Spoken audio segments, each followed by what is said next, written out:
Welcome, Thronies, to this arena guide. We will go over everything that you need to know. We will start off with the rewards, so you know why you should actually be doing arena. We will also go a little bit over how PvE players can at least gain some Lucent out of the arena. Then I'm going to explain the rules and the scoring system, as this is not as straightforward as some people might expect. And then in the end, we will go over some tips and strategies.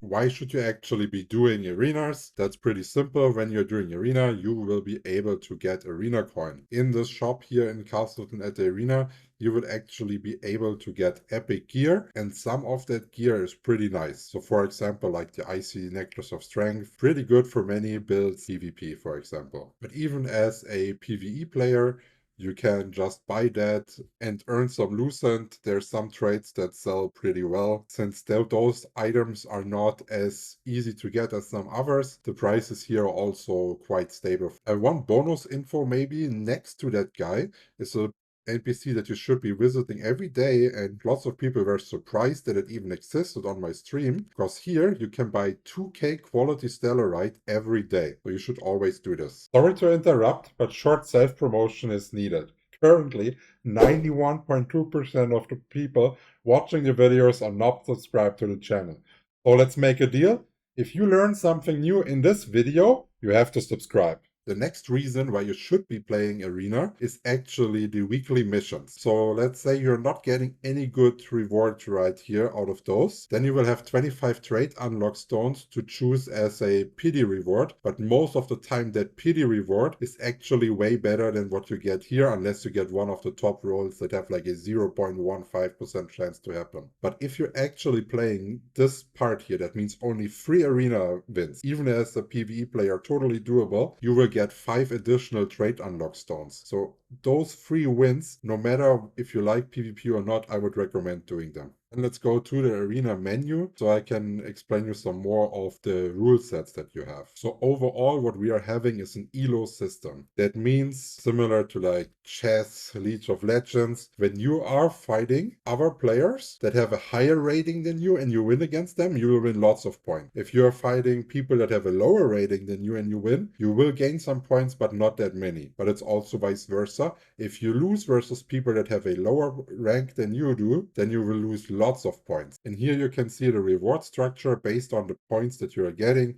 You will be able to get additional rewards, and those rewards are pretty sick. So this one right here is the dash morph that you can get. This one here is the glide morph, the silver eagle, and that one here, that silver shark for the swim. I would say all of those look pretty decent, and of course now it's a show-off skin, because everyone will know that you're a badass in PvP if you wear it, because there's no other way to obtain it. And alongside, of course, you're getting additional arena coins. And another one for weekly for getting the rewards is by getting the victories. So if you're only doing it for the weekly mission increase of the trade unlock stones, you will still already get 3 arena coins. And that's already 50% of what you can get each week. Because the more you win, you will always get less, 2 and 1. So if you are a PvP player, then of course you want to grind at least 10 victories every week, even though you do not want to push the ladder to max out on those coins, and therefore also on the Lucent. One special thing about the elo system here is that you can see you will get consecutive wins. That means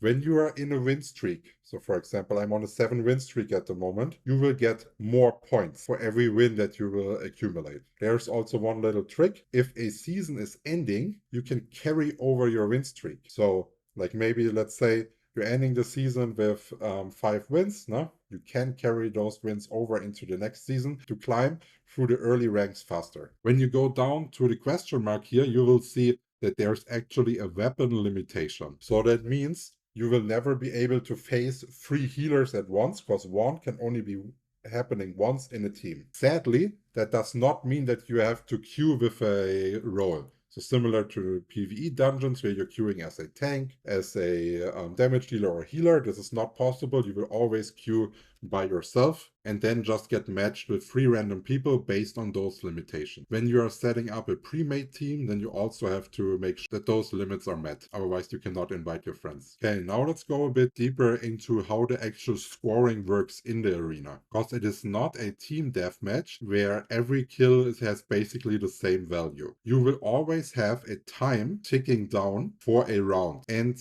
by the end of the round, your team's score for that round will be added to your total points. And you see those attack marks right here. When you are spawning, everyone has 2 attack marks. If you're able to kill one, then you will get 1 mark from them. But if you die, you're losing 2 marks. But overall, you will not be able to drop below 1. This rule has one exception, and this is called the loot mode in the end of the game. Here, if you're killing someone, you will get all of his tokens, and vice versa, you will lose all of those tokens. And that's also why I meant the game is not as straightforward. It actually requires more strategy to be good in arena than just rushing to your enemy and always fighting non-stop no matter what the time says. So let's go over some tips and strategies regarding the timing and the round bait system first. I already said that you do not want to pray an AFK push all the time. So let's say the blue team has 10 points and the red team has 5 points. That means as the blue team, if you're not having a safe kill where you can ensure that you're killing someone without dying yourself, you actually do not need to push the enemy.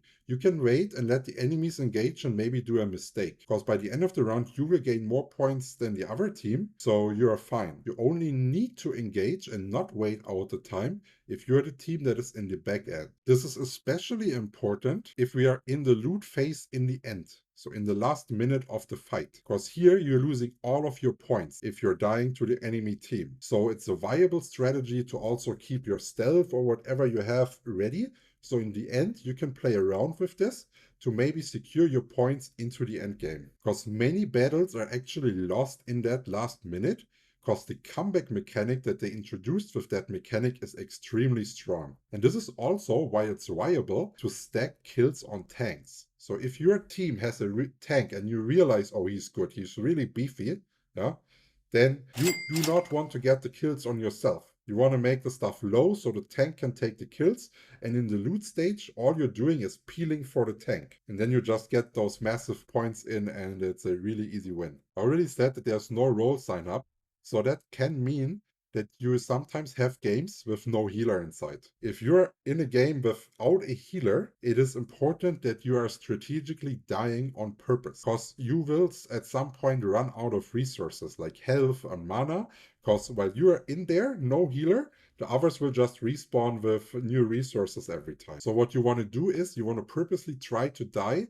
to the weakest player that you can kill again in return when you have no resources. The only time where you don't do that is obviously in the loot round. Now there you want to try to peel and save your teammates to get as many points into the end as possible. Also, something that I commonly see that loses lots of games is people, as soon as they respawn, they go back into the arena. You should never do that straight up. You always respawn and then you try to access the situation. If you are coming back instantly, will your team be able to turn the fight to their favor and you can push? Then you go straight away. Is one of your teammates close to dying and you don't think they will make an impact? Wait until you can get a full regroup and then engage as a team again. It is not a solo show, it is a team play.